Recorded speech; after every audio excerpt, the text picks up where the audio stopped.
Welcome everyone to the Greenpoint Community Environmental Fund applicant webinar. We're just going to take a couple of extra minutes to allow the others who have registered for the webinar to join us. We'll just start a little bit after 2. So just be patient with us for a moment. We're having folks join us. I'm seeing people joining us as we're waiting.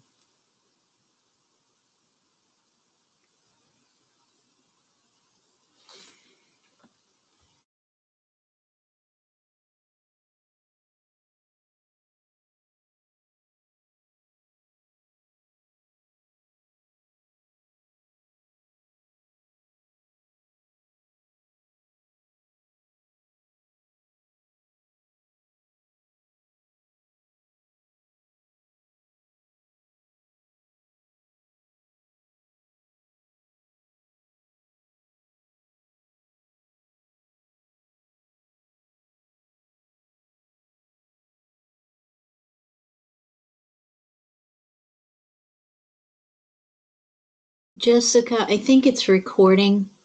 You might, since we're waiting, we might want to not have it recording yet. Okay. Yep, here we go. Great, thank you very much. Welcome to the Greenpoint Community Environmental Fund applicant webinar. My name is Lynn Dwyer from National Fish and Wildlife Foundation, and I see from the registration list a mix of prior, current, and new applicants to the program. We've tailored the webinar to that mix. Hopefully for prior grantees and applicants, it will serve as a refresher, and for new applicants, it will provide useful information. We're aiming for an hour, but the webinar may last a bit longer depending on your questions. It does provide a nice opportunity for shared learning opportunity. So it's worthwhile sometimes to let it go a little bit longer just because you ask great questions. So thank you. I'm looking forward to those. Other National Fish and Wildlife Foundation participants include Jessica Wilquist, who will be managing your questions throughout the webinar, Courtney Kwiatkowski, who may provide and add insights on your questions, and Melissa Gibbons, who serves as the lead for the Greenpoint Community Environmental Fund team at the foundation. So welcome, everybody. I saw many returning folks that we know well and have done wonderful project work associated with the grant program. Okay, I'm pressing a button to try and get the PowerPoint to move. I don't know why it does this every now and then. Okay, probably something I did. This is PowerPoint. I'm going to take a moment to go through some webinar instructions just to keep us, give you some of the rules of the road. All participants are currently muted except for National Fish and Wildlife Foundation panelists. We ask that you not hit your hold button. Sometimes that triggers background music, and while it's nice to have these webinars orchestrated, it can affect your ability to listen. I'm going to ask you right now to raise your hand. If you look to the left, you'll see a green arrow that points to a hand, just to confirm you can hear me. So if everybody would raise their hand, and if you can't hear me, type your problem into enter a question for staff and click send, and Jessica will help try and resolve it during the webinar. So you'll see questions and then enter a question for staff on the left side on that graphic. If you're having a problem hearing or with any other aspect of the webinar, please enter a question for staff and click send, and Jessica will try to resolve it during the webinar. Generally, we're going to collect questions and answer them at the end of sections of the webinar. So you write your question, you type your question in to enter a question for staff and click send.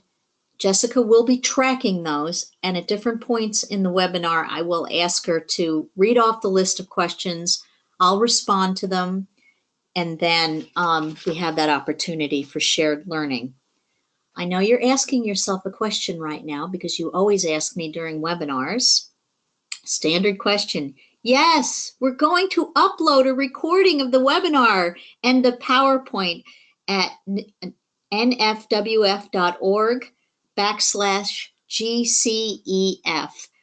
This particular address will be provided throughout the webinar, but that's where you can find the key documentation associated with your application proposals and, of course, this webinar and the PowerPoint. Today's agenda is focused on a high-level view of the purposes of the funding and then practical, hopefully, suggestions to inform development of a grant proposal. So we're going to go quickly through some introductions. We'll visit GCEF goals, priorities, and types of projects.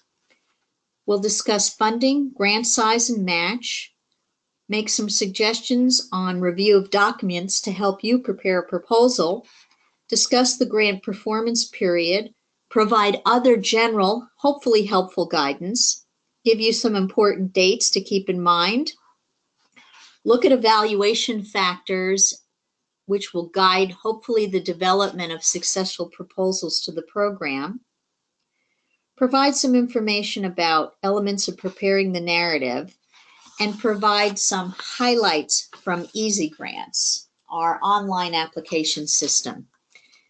If there's anything else that you feel should be addressed during the webinar, please definitely put it in your question box and send along to Jennifer, and we'll try and tailor this most meaningfully to your needs to help you get ready to tee up a successful proposal.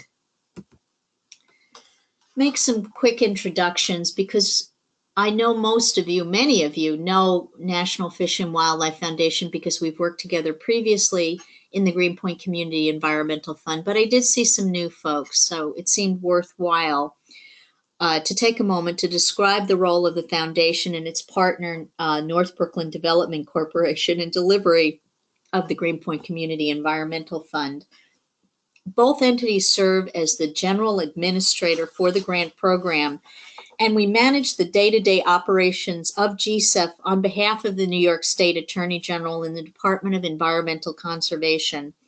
NIFWF has been the lead on managing those day-to-day activities, and North Brooklyn Development Corporation has been very helpful, particularly in delivering community-based outreach and education directly with our applicants, grantees, and to the Greenpoint community. Let's just step right into the overarching goals of the Greenpoint Community Environmental Fund. We are aiming to secure significant environmental improvements in Greenpoint, and we are going to address areas of environmental concern to the community, such as improving water quality, groundwater, open space, toxic pollution, and air quality. For those that are new to the program, the priorities, these areas, these goals are reflective of a lot of feedback received prior to the development of the grant program from the Greenpoint community about what they felt was most important to address with this environmental benefit money, to address some of the injuries that they suffered and that this program hopefully is ameliorating to a certain extent at a community level. Program priorities and types of projects. For prior applicants and grantees as well as new, we've tightened up some of the program priorities and types of projects. Some of them are going to seem very familiar, but we added a little bit of information for you. And this particular slide is new in terms of its language. You haven't seen this previously in a GCEF RFP. What we're aiming to do here, the program priorities and types of projects, are to sustain a GCEF funded project, completed or still active. So these are what we're looking for in the type of proposals. Enhance a GCEF funded project, completed or still active, or proposals to implement an exceptionally meritorious new, not previously funded GCEF project. So what does that actually mean? There's some information in the request for proposals, but Let's look at sustain a GSEF funded project completed or still active. Ergo, that would be repeating the project or major elements of a project, or maintaining or extending the duration of a project or a project element. Enhancing a GSEF funded project completed or still active. What does that mean? This could be increasing community engagement or participation, or adding a new location or benefit to the project within the stated GSEF priorities, i.e. environmental benefit projects. Implementing an exceptionally meritorious new, not previously funded GSEF project. This would be a project that would provide substantial, significant benefits to large numbers of Greenpoint residents within the purposes of the Greenpoint Community Environmental Fund. So those are the three types of general projects that we're looking for. We're building off a base of good capacity developed and projects delivered or still being delivered, and looking for some really potentially exciting new projects with a lot of environmental benefits and benefits to the large number of Greenpoint residents. Getting a little bit deeper, and again, for prior applicants and grantees, these will be quite familiar to you because these are prior program priorities that you've seen in previous requests for proposals from the Greenpoint Community Environmental Fund.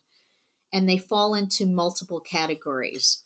Green streets and other community greening, which would involve installing environmental benefit projects along streets. That might be installing a rain garden or replacing impervious surface, a sidewalk, with pervious materials. Expanding tree beds, planting street trees, native gardens, etc. There are a variety of examples in the request for proposal, and I will probably belabor this too much, but it's really good to review that document because it can provide important guidance to you. In terms of waterfront restoration, it's creating public access to the waterfront and restoring its natural functions. With greening community buildings, facilities, and infrastructure, we're looking for proposals to reduce environmental impacts both inside and out in community buildings. Parks and open space. This is a particularly interesting and popular category, I think, for the Greenpoint community because they make such heavy use of their parks. Acquiring, creating, or enhancing parks and public spaces. This might include, for example, work in playgrounds or sports fields and other undeveloped areas, doing park cleanups of public spaces, design and development of new park space, exciting ideas of those type.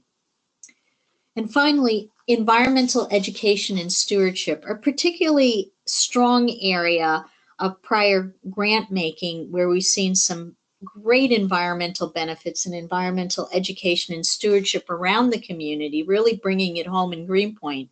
We're looking for you to make proposals to us to foster management of Greenpoint's environment and to promote public environmental awareness. So that would be increasing public appreciation and understanding of natural resources in the environment, green jobs training, etc. So again, I refer you back to the request for proposals. There are a lot of examples of what these different categories mean, but you may have meritorious and interesting ideas to put on the table for us to consider, and we're excited to see that. I wanted to say one thing about the Environmental Education and Stewardship Project. Here's something to think about when you're developing your proposal, and it very much relates to things that are communicated in the evaluation factors and also how we're trying to bring benefits to the Greenpoint community. There are a lot of really terrific environmental education and offerings throughout the country that have been used quite successfully to foster management and to increase people's appreciation. What I would want to suggest is that you not simply bring a generic program to Greenpoint, they're great ones, but make sure you're tailoring it, you're talking about Greenpoint and linking that program to education of the community where you're delivering it. integrate what you know or what we know or we've learned, bring it back to the level of Greenpoint so people have that appreciation on the ground of the community and the neighborhood that they live in, and tell the story of Greenpoint even in these more very solid environmental education projects. So make it relevant to Greenpoint, and I think that makes for a more competitive proposal. I'm going to stop for a moment and ask Jessica. Jessica, do we have any questions at this point that we need to respond to? No questions yet. Okay, great. I think we've gone over a lot of ground that we've done previously with the Greenpoint Community Environmental Fund. But again, you don't have to be all tidy in your questions. If you think something later on in the webinar that related to the priorities, go ahead and ask it, because again, it does provide an opportunity for that shared learning.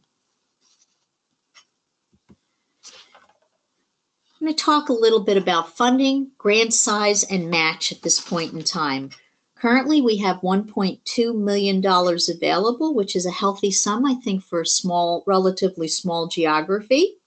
The grants can range from $25,000 to $100,000, and match is encouraged but not required. I want to say two things about the grant range and the match. In terms of the grant range, we ask that you do not request below the minimum, which is $25,000, or above the maximum grant award range. So that's $25,000 to $100,000. That's the range of funding that we want to and will be considering. So please do not ask for less or more within that grant range. And in terms of match, one comment concerning match from the general guidance you'll see in the request for proposal, organizations that are not based in Greenpoint are strongly encouraged to bring significant match to the project. We're not requiring it, but if you're outside of Greenpoint, we are strongly encouraging you to bring match to the project so that the benefit can be larger to the Greenpoint community, and that sort of benefit is shown. I'd like to talk a little bit about match generally. I think people always look at match, particularly with federal programs, because we've run a lot of federal programs at the National Fish and Wildlife Foundation, and it feels like we're just saying to a particular governmental entity, well, we can match your dollars with this, and it's important to them because we want to see dollars leveraged, but it's also important because match takes multiple forms. It can be in-kind services, it can be cash, and so it can also reflect how sustainable your project is.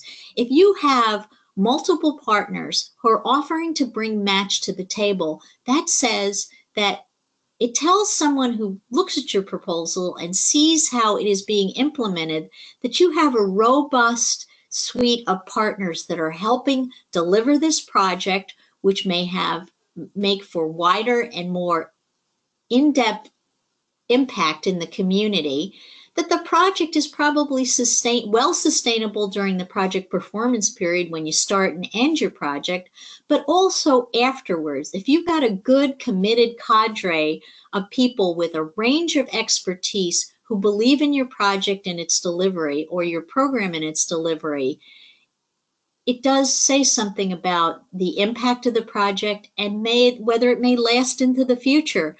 So match is more than just putting a number on the table. It does communicate other things that are very interesting and important and can be indicators of potential success of a project. But they are not, it is encouraged and not required. So we're not dinging you for it. It's just something that I thought I'd mention when I see, for example, we've got 9 Boy Scout troops and they're going to send 10 scouts to help clean up our garden and plant new plants. That's very inspiring, and certainly it makes a project seem like a real winner. Let's talk a little bit about documents to help you prepare a proposal. We have the request for proposal. We have an applicant tip sheet. We have a full proposal narrative template. We have detailed budget instructions. I highlight these documents because they are tools to help in preparation of a competitive proposal. For example, the general guidance in the request for proposal provides information about eligible and ineligible aspects of a proposal, so you're going to want to know that. The tip sheet provides a step-by-step guide to using the Easy Grants online system. And for example, it tells you things like how you might consider writing a title, a project description, or an abstract. And it does take you step by step through use of the Easy Grants online system. Sometimes program staff at National Fish and Wildlife Foundation feel that Easy Grants may not have always been the best name. It feels hard to some people. So I think that we all like it, and we think it's a very useful program, but especially if you're a new applicant, it's really great to have that applicant tip sheet to have guidance, and when you hit a confusing moment, to be able to have a reference document. All of these documents live on the National Fish and Wildlife Foundation page for the Greenpoint Community Environmental Fund, which is NFWF, NFWF, that's what our friends call us, .org/GSEFT. And you'll want to consider bookmarking that page. See, the happy face says, bookmark the page. The grant performance period, not the most interesting topic of the day. However, because many of you have been prior applicants and grantees, we feel it's important to emphasize the grant performance period because for National Fish and Wildlife Foundation grantees from other grant programs of the foundation and Greenpoint Community Environmental Fund grantees, extensions have been and are allowed. Not for this cycle. Projects must start within 1 month of the grant award, and we're planning to announce the awards in mid-June 2018, and project must be completed by 7/1/2019. Why, you're asking? Well, the grant program is going to be closing after that date. We will not be having any other grant. We're not anticipating having any other grant rounds, and we're finishing up the program, not just the cycle, but the Greenpoint Community Environmental Fund program. So we need to start working towards closure, and that's why we will not be providing any extensions, no exceptions. We're not kidding. We're ending. So I'm just mentioning this to you because you need to design your project to fit within that time period and really ask yourself, what can I do between these start and end dates? What can I deliver? So, you know, it feels terrible when you overstate what you could potentially do in activities and deliverables. I know that. I know that grantees feel very disappointed when they're not able to achieve the deliverables. And it feels like, oh, I want to make the best proposal I can to be funded. That's great. We love that sensibility, but we want you to be successful. We want you to be able to perform within that project performance period. And so ask yourself, what can I reasonably do and accomplish within that time period, because I am not going to receive an extension. Other general guidance. There's a lot of guidance in the request for proposal. I pulled out some of the information that I thought it was worthwhile to emphasize and go over with you. But again, you can go to that document as noted and to the list of documents provided. First off, as always, projects must be located in Greenpoint. So that's the 11222 zip code and the entirety of McCarran Park. Eligible applicants are nonprofit 501c organizations, local government, and educational institutions. I think it's always important, honestly, to look at what's ineligible for funding, and sometimes people don't do that, and then they make an activity proposal and they spend a lot of time coming up with a description and really trying to make as strong a presentation as possible. So we make these recommendations and we provide this guidance to you so you really use your time well in development of a proposal. So some of the ineligible for funding areas are advocacy, lobbying, boycotts, litigation, legally mandated actions.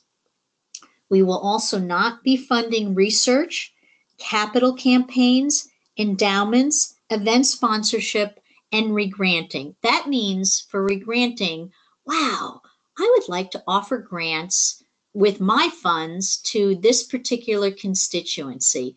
We can't allow you to regrant our funds in the form of grants to other entities. We can't manage that directly, so that's not really possible. And we will not be accepting applications from individuals or for-profit entities. Further guidance. This is a funny one. It really does reflect, I think, your efforts to try and be as transparent and to show the level of support and engagement that you have with your partners. We've been asked in the past, may I submit under the name of multiple applicants? Because I've got this super terrific partner and I want to celebrate them and they're really helping us deliver the project. Yay, all of you. Thank you for bringing so many partners to the table. We love your partners, but we can only accept one applicant and, if successful, one grantee of record. So if you have a major project partner, you all need to decide who is going to be the applicant, and if you're successful, the grantee of record. Other important guidance, and I cannot overemphasize this, you must be current on your filings, certifications, and other federal, state, and local requirements associated with your 501c status. And this is particularly important. You must be current with the New York State Office of the Attorney General Charities Bureau registration and reporting. And I provided on this slide the location for where you can check your charity status. So that's charitiesnys.com, and there's a searchable function there, and you can see how you're doing. And you can search by your formal name, by your EIN number. So I want to highly recommend that you make sure that you are up to date, you're current on your filing, certification, and other federal, local, state requirements, and also the Attorney General's Charities Bureau registration and reporting. You should do that sooner rather than later because you may need to take some steps to be current. And you don't want to wait till the week before the grant program closes to proposals, to this GSEP RFP closes to the proposal, to try and get your ducks in order on this. I asked Courtney to give me a little bit of feedback about what we consider to be current in filing, because that would be a question that would occur to me, because I'm an anal retentive maniac around details, as are most National Fish and Wildlife Foundation employees. What we're looking for is your current legal and financial documentation from 2017. And we understand that some of you have not filed your 2017 taxes as yet, but if you haven't, we will not want to be accepting anything older than 2016. So you really need to be current on your documentation and make sure that you have your information in order and are able to submit it in the application. Again, I know this is not the most interesting set of requirements, but I don't want you to be in a position that you don't have a complete application to submit to GSEP.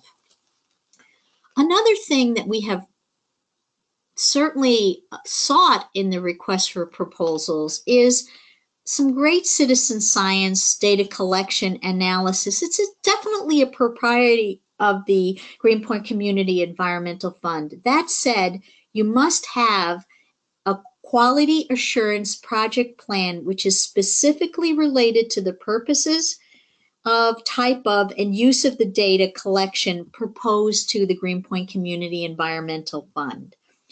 You may have an existing quality assurance project plan, otherwise known among its friends and admirers as a QAP, from Greenpoint Community Environmental Fund or a public agency. For example, the U.S. Environmental Protection Agency, you may be working on data collection with some of their funding, and they always require a QAP. So we would accept a QAP from a public agency such as US EPA for the project, but it must be related to the project that you're proposing to the Greenpoint Community Environmental Fund. And if you don't have a QAP from us or a public agency for your data collection, then that would not be something you'd be able to apply for. Other general guidance. And I emphasize this because it's very important, as I noted, to get all your documentation and your filings in order and have them be current. But I'll show you a graphic later on in this presentation in the upload section, and there's a list in the applicant tip sheet of the documents that you're going to be required to collect and upload into your proposal.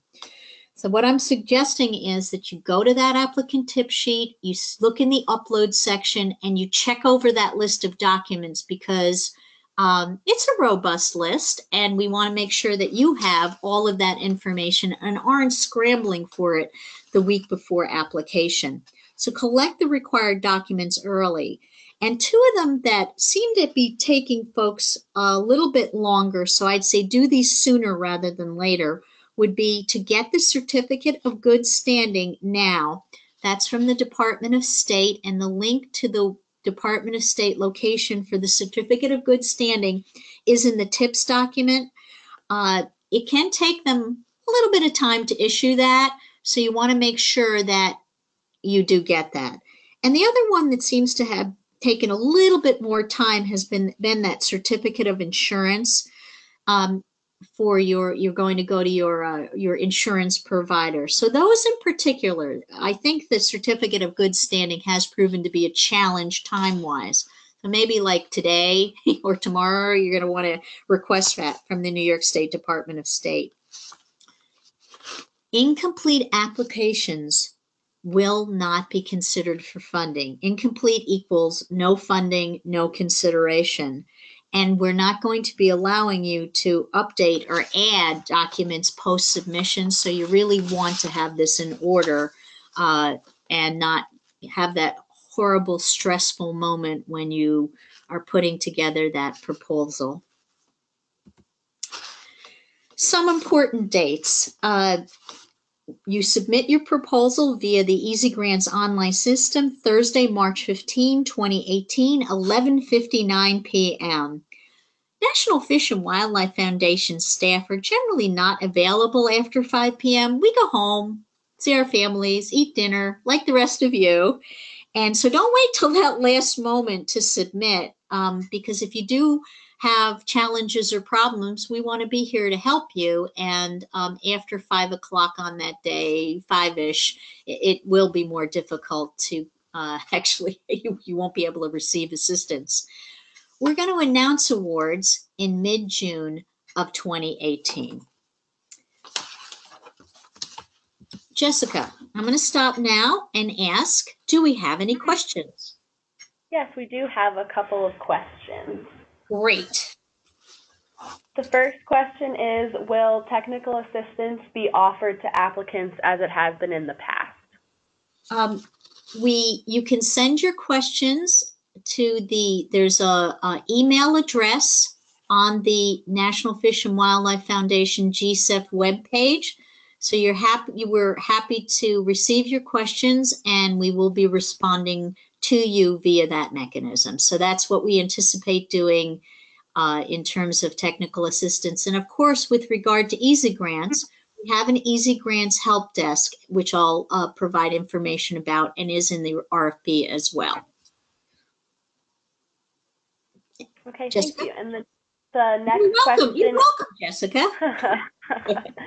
And the next question is, if we have a for-profit partner assisting with outreach and education, can their logo go on any promotional materials along with the required logos?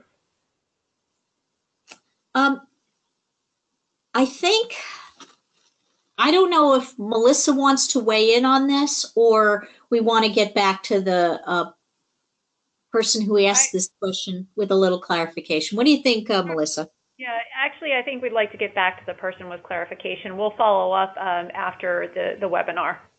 Okay, great question. Thank you. And Jessica, why don't you make sure you took the name of the person that asked the question. When you registered, we have your information, so I think we're good on that. Yep, I've noted it, and we'll follow up. Thank you. Those are all the questions we have for now. Great. Okay. I've either stunned you into submission or I'm doing such a good job. I hope it's the latter. Okay. Evaluation factors. Oh no, evaluation factors. No, it's great. Now we're going to talk about evaluation factors. I'm not going to elaborate at length about this. I'm just going to offer some insights because, as I noted, we really wanted to take a higher level view on the types of things that you should be thinking about in order to hopefully prepare a successful application. I first want to say that if you look at the narrative portion of the proposal, you'll note that it aligns. That is, it asks questions of you that relate to the evaluation factors that you see in the request for proposal. So when we say things like environmental results are an evaluation factor, there is a specific question about environmental results in your narrative application. What I recommend is that you look at the evaluation factors, understand them, and when you write your narrative, that you write to those evaluation factors. So for example, with environmental results, you're going to want to show that this project is aiming to secure one or more discernible environmental benefits for the Greenpoint community. And there's a lot of narrative associated with that evaluation factor that gives you even more in-depth information about what we mean by environmental results. We provide you examples and concrete ideas of deliverables or results. Metrics is another way that we see that. We're also looking, when you lay out your narrative application, your work plan, is it technically sound and feasible? Does it set clear, logical, and achievable major activities that you can reasonably achieve within the project performance period? That's your start and your end date. And again, I would recommend that, I know it feels like you want to throw the kitchen sink in every possible thing that you can possibly do to make it as competitive a proposal as possible. We love that orientation towards developing proposals, but don't overstate and say to yourself, what can I reasonably do within this time period? Sometimes it is a little bit better to trim rather than overstate, because when you look at it and you review, you see if somebody says, oh, I'm going to be able to get this this particular permission in 1 month, and really that's not likely to happen, that works against you. So I would say that's an example of where you want to really look at these evaluation factors and integrate them meaningfully into the development of your narrative. Your budget should be cost effective, reasonable, and leverage other partner contributions, particularly if you're an environmental or community-based NGO outside of the Greenpoint community, where you really want to show that match, that you have the potential to leverage resources. Or you're just describing, you're not providing match on the table because it's not required, that you might want to talk, show how you've got a lot of partners associated with this and they're going to work to help you deliver this. And you can put that in the narrative section as well as the budget, lay that out. Evaluation factors also include Greenpoint partnerships. So you have appropriate community-based partnership to implement and sustain the project, and the project has significant community support. So how would you do that? You might get a letter of support from a key partner that they're willing to have you present to a key constituency and community within Greenpoint. They're excited to participate as a partner in this project or to receive information from you, and that they would find it very useful. Or a partner is going to have a material participation in delivery of your project, and they have very specialized expertise, and that you're going to really want to talk about that in your narrative to show that you have the community-based partnership, that you have the expertise to deliver it, and it's going to help implement and sustain the project. So you can hit on these factors. There are questions in your narrative and in the budget specifically related to it, but there are other opportunities and questions, other questions where you could bring these factors out. So that's why I say take a look at your evaluation factors, because these published evaluation factors are what are used to evaluate projects. Communication. We're looking for more than just a generic, we'll put in newsletter, we'll use social media. Those are all excellent tools, good thinking. But what we're going to want to see from you is the who are you targeting? Who are you trying to reach out to? What are you doing to target? Newsletters, social media, going to events, holding an event. When are you going to be doing it? And the who, the when, the what, the where, the how, all of those things. And we've seen a lot of proposals at the foundation where we'll ask this communication plan generally, and then that's how people respond. So we're asking you to get into some depth, because we are looking to see a direct environmental benefit in the community of Greenpoint, that people are aware, that they're participating, that they're understanding, that they're appreciating. So your communications plan, this is an interesting question about, really validating the impact of your project and in the Greenpoint community, so they appreciate the work that you do, because we do appreciate the work that you do and understand how much energy and time you put into your projects. But don't hide your light under a bushel. So lay it out in more detail. Jessica, I'm going to stop now and ask any questions. No questions at this time. Great. Terrific. I think we're doing really well, and I'm checking our time, and I see we're 2:44, and so we hopefully will not drag over too much. Okay. Preparing the narrative. Okay. I know this seems like a logical and basic idea, but it would be really great if you'd read the instructions at the top of the narrative. I know that no one on this webinar would ever not read the instructions at the top of the narrative page or any other page where there's lots of richly realized information, but it could happen. I've seen it. Why am I telling you this? Well, we really ask that you don't put the proposal on your letterhead, and that you don't insert hyperlinks. Why is that important? Well, if you insert hyperlinks into the and you're using these hyperlinks to validate something you're saying about why this project is important, or how you're going to do it, or maybe how other people have successfully used it, the proposals are in the Easy Grant system. We can't follow hyperlinks out of the system when they're being reviewed. So if you put a hyperlink in and you don't, you have no other information other than see hyperlink for why this project is important, we're not going to know why the project is important, because you can't follow a hyperlink. You end up leaving the Easy Grant system. We print a hard copy proposal. It's not like we can follow a hyperlink from a hard copy. So that's why I belabor this. Could you please read the instructions at the top of the page? But again, we've already established no one on this call would ever not read the instructions at the top of the page. Let's talk about environmental results in a little bit more detail, because it's important to the Greenpoint Community Environmental Fund to document the impact for the community and for the environment of the investments that are made. And also, it provides us an opportunity to celebrate your accomplishments. And I think it really validates and makes concrete your accomplishments.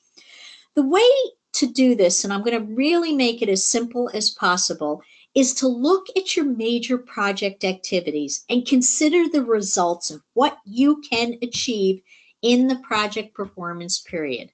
That is the start and end date of your project. So here's some examples. An activity, a major activity might be to deliver 5 community cleanups with volunteers.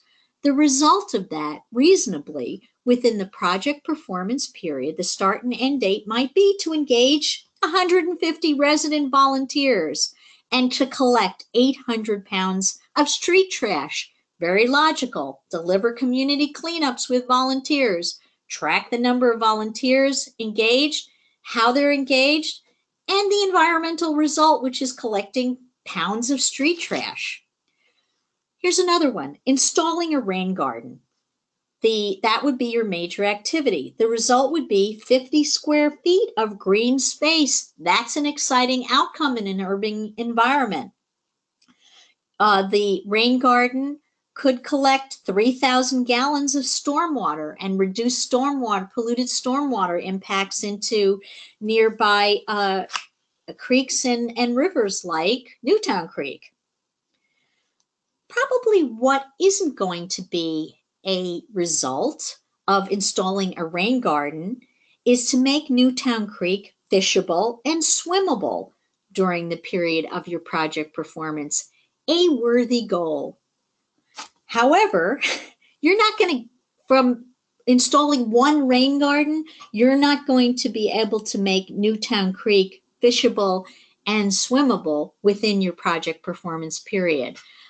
So you really need to say to yourself, here's my major activity, and here's a reasonable set of the primary environmental benefits that I can quantify during the period of performance of the project, to the environmental benefit to the Greenpoint and benefit to the Greenpoint community. So I gave you some examples, and if you look in the request for proposal in the evaluation factors on page 7, there's a nice breakdown and some examples of how you could put together some of these environmental results. So generally, it's activities to results.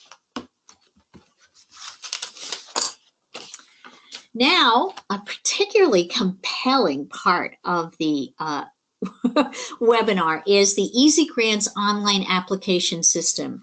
I absolutely promise you that I'm not going to tell you how. I'm going to really talk more about a higher level view of the things to think about when you're using the online system.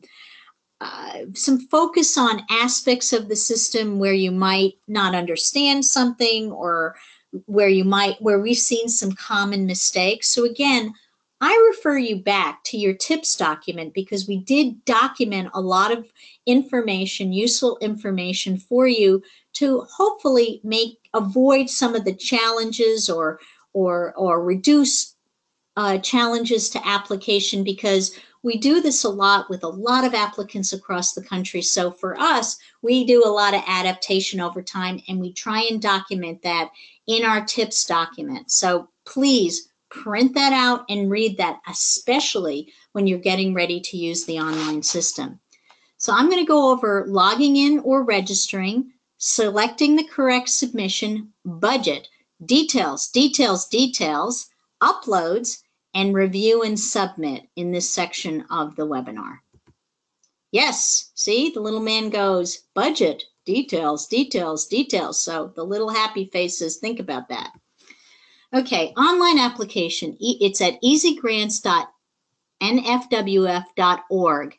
You can see the tip sheet as I mentioned, and the link to Easy Grants is also provided on the web page, which is nfwf.org/GSEF. I can't say it too many times, I guess. So if you're an old user, you already have a login and a password. They still are the same, but because We live in a world of 1,000 passwords and 1,000 logins. No one at National Fish and Wildlife Foundation would ever make fun of you for forgetting your password. And you'll see we have a forgot password link because we like to be supportive of all of you. So you click on that and we'll send you back your password and no one will think less of you. If you're a new user, you're going to need to register in our system. Pretty much if you can buy things at Amazon.com, you can register in our system. I use hopefully a resonant example with the Amazon.com idea. You'll also see below the green arrow at the bottom of this page for the optimal Easy Grants experience. And we always want to have that optimal Easy Grants experience. That's certainly a goal daily in my life. Is there are supported browsers. You need to enable pop-ups because if you don't, you won't be able to use the system. And you need to have Adobe Reader because it does create PDFs. So we would encourage you to click these links and look at supported browsers, to remember to enable pop-ups and all of that. And again, if you don't want to read this, you could read the tips document because you know how important that is already. Okay, the next section is about applying. How do you pick where you submit? National Fish and Wildlife Foundation has a lot of different grant programs, some of them operating at this point in time. So what you need to do is make sure you pick the correct submission. So you'll see the green arrow and it says Greenpoint Community Environmental Fund. That's the one that you're going to want to click on. But while you're there, you might take a look at the other grant programs National Fish and Wildlife Foundation offers, and perhaps there'll be another opportunity with one of our programs. But you need to pick the correct submission, and that takes you into something called an eligibility quiz, which is very easy. It has like 4 questions, and you need to answer that correctly, and then that dumps you right into the super fun application, full application in the NIFWF Easy Grant system. Okay, since I did mention the exciting Greenpoint, the Easy Grants application, I'm going to point out to you on this page, which does deal a lot with budget. But first, let's take a look to the left, and you'll see that blue bar, and it says contact information, organization information, project location, map, uploads, budget, matching contributions, permits and approvals, and review and submit. These are the components of the overall application. So you do have that narrative application, but there are components of the overall application that you will need to complete in Easy Grants. And so this gives you the list of different modules within Easy Grants that you'll need to complete. You'll also note that the helpful green arrow pointing to help. Why do I tell you about that? Because each one of these pages, right now you're looking at a budget page. Well, the help page actually is linked specifically with definitions and information about the budget page. So if, for example, you don't understand what one of the budget categories means, you click on that help function and that help page links to the budget information. When you're in the map section, it links to information about creating a map, etc. So it's that help function is helpful. Yay! And again, on the top, I know that everyone on this webinar does read the instructions, but it's nice to see the instructions at the top of each page. Now let me talk a little bit about the budget. As I mentioned, the little man with the yellow thumbs up, details, detail, details. We do ask for detail in our budget. We're asking that you do not lump. If you lump, reviewers cannot understand and evaluate your costs. So I picked out 2 of the categories in the budget to give you some examples of what we mean by lumping or not lumping, which is really the strategy you're going to want to pursue in your application. So if you look at travel, you'll see that we ask for things like mileage or we say train. Maybe you're all going to take the subway to Greenpoint to do some of the work that you're doing. So you're going to want to break out your costs in terms of those line items. And what we don't want to see is conference. And then in the budget justification section on the bottom, travel, hotel, registration fees, and it's presented as one number. We're asking you to break that out specifically. That's what we mean about budget detail. You'll also see personnel. Personnel, you need a line item for each staff member associated with the project. We don't want to see lumping of staff either. And what does that actually mean? Personnel. Here's a teachable moment. Staff are people who actually work for your organization. Melissa, Courtney, Jessica, and I are all employees of National Fish and Wildlife Foundation. So we would break out that personal line item, not that we could apply, but if we could, we would break it out into those titles and hours and things like that. So that's the way you do personnel. Who is not personnel? If you are engaging a for-profit consultant that might be doing some GIS mapping for you, or an environmental consulting firm or otherwise, they are not personnel. They don't work for your organization. You would put them in the contractual line item. So that's something, it seems sometimes that does confuse people. So I just want to mention that to you. Here's an important moment, everybody. So remember when I said that we go through the application and we have all of these sections from contact information down to review and submit. There's something called project information page. So on that page, you're going to give the amount of grant requests that you're going to make in the range of funding available from the Greenpoint Community Environmental Fund. So you might be asking for $50,000. If you ask for $50,000 in the project information page, the budget cannot, when the budget total cannot be $50,000.01. They have to match. If they don't match, the system won't let you submit, which is an incredibly frustrating moment. So I remind you, in your project information section, please make sure that whatever number that you put in there, if it's $50,000.01 in the budget, you need to have $50,000.01 in the project information section of the application. And I tell you these things because I don't want you to be driven mad. Okay. Okay, here's a couple of other thoughts for you, generally within budget and then broadly within the Easy Grants system. You don't have to sit down and do your proposal in one sitting. We don't need you to sit at your desk for 12 hours or whatever it takes you and complete the entire application. You can go in, you can go out, you can go in, you can go out, because that's the way people tend to do their proposal development. What you're going to want to make sure is that you are saving over time. Don't forget to save, because you can get timed out in the system, but you don't have to do it all in one fell swoop. You don't have to follow this order as shown on the left side of the page, but you do you're going to have to complete all of those sections. But remember, saving is important to do.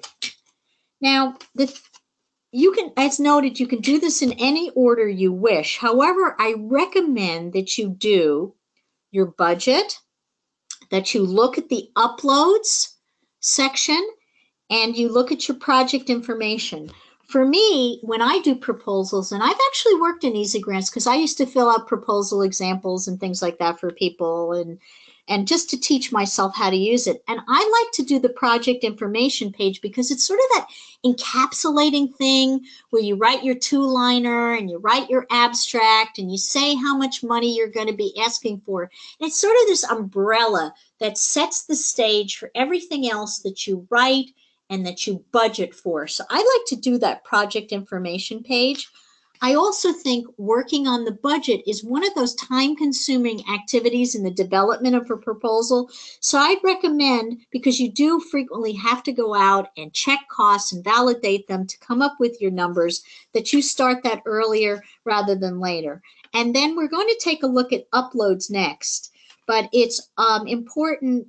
Uploads has, this sort of returns to my original point to you earlier in the webinar. Collect your documents, pull information together earlier rather than later. But we'll look at uploads in a moment. One thing I wanted to mention that when I've seen this happen a couple of times in project information, because you're writing your title, you're writing your two-liner, and you're writing your project description, and you're writing your abstract. Sometimes I tend to do that in a Word document, and I'll write it for myself, and then I'll cut it and paste it into the system. The system has character limits. It counts characters for you. And what I've seen happen is people don't understand that they've gone beyond the character limits. They cut and paste a beautifully written abstract into project information, and the system ends up cutting it off because you had too many characters. So just make sure that that doesn't happen to you, because you work hard on this and we want to see all the great things that you have to say about your proposal, and then it's all your project and then it's all captured. Okay, here's the uploads page. You'll see the bright green arrow from top to bottom. This is why I recommend you look at your tip sheet and you look in the uploads checklist for the proposal, because a lot of these things are what you will be needing to prepare, collect, save on the C drive on your computer, and eventually, as you can see with the green arrow on the bottom, upload into the Easy Grant system to make a complete application. And we all know a complete application is absolutely necessary for the Greenpoint Community Environmental Fund to consider your wonderful proposals. So I would definitely take a look at this list, look at it on the tips document, and begin getting this information together.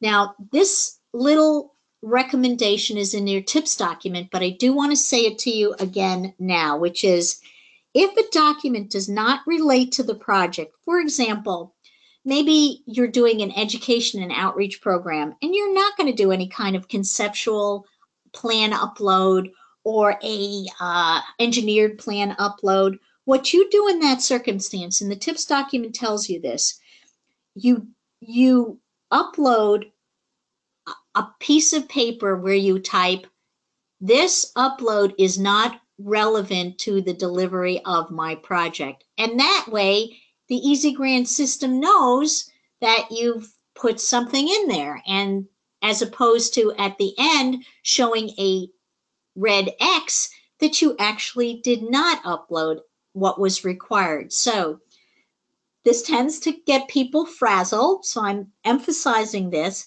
If something does not relate to the delivery of your project, simply type on a piece of paper, this upload does not relate to the delivery of the project, upload it into the Easy Grant system. That checks a box in the system processing, and you won't get that red X in your review and submit page, because it feels terrible when you're close and you've got a red X. So avoid the red X problem.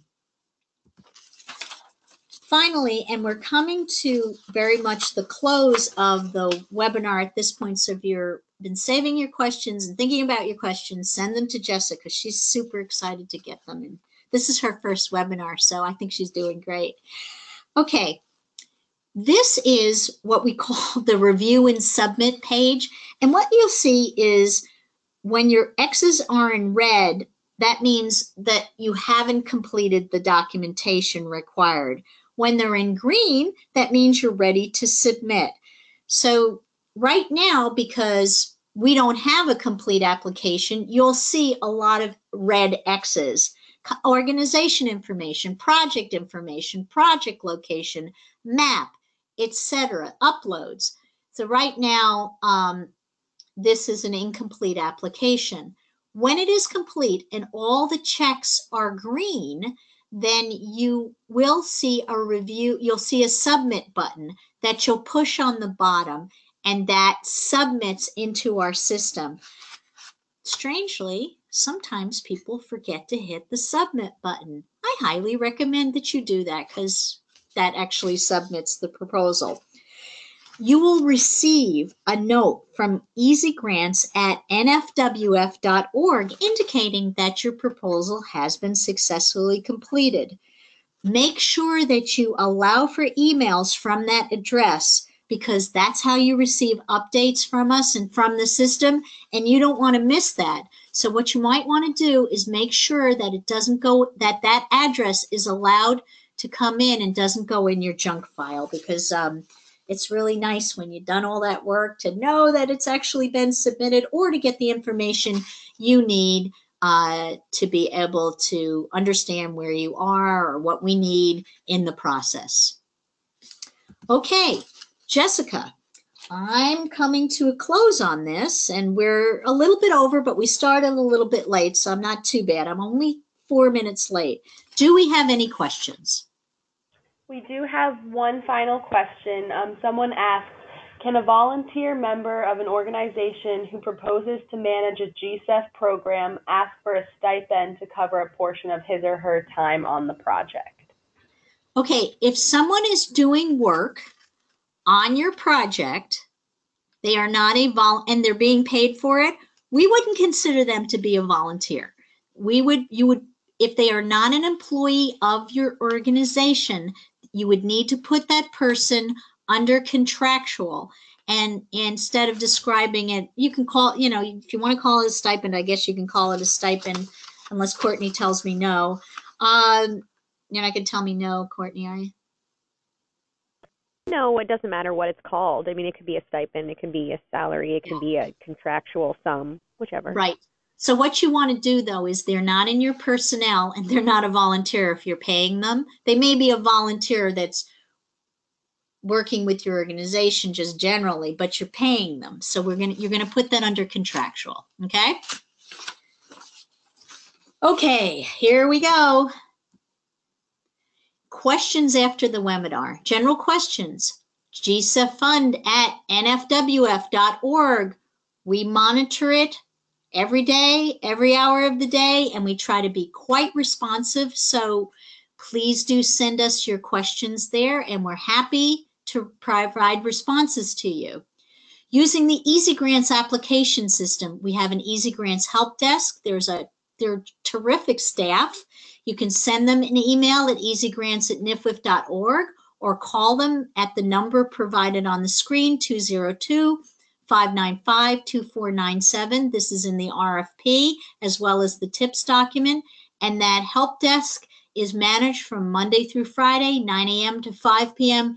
Eastern time. And it's not managed, you may not get a real-time response, but you get a response very quickly from them. I have to say, I think they do an excellent job. So no wringing of hands. People are watching for emails, listening for calls, and trying to be responsive to you.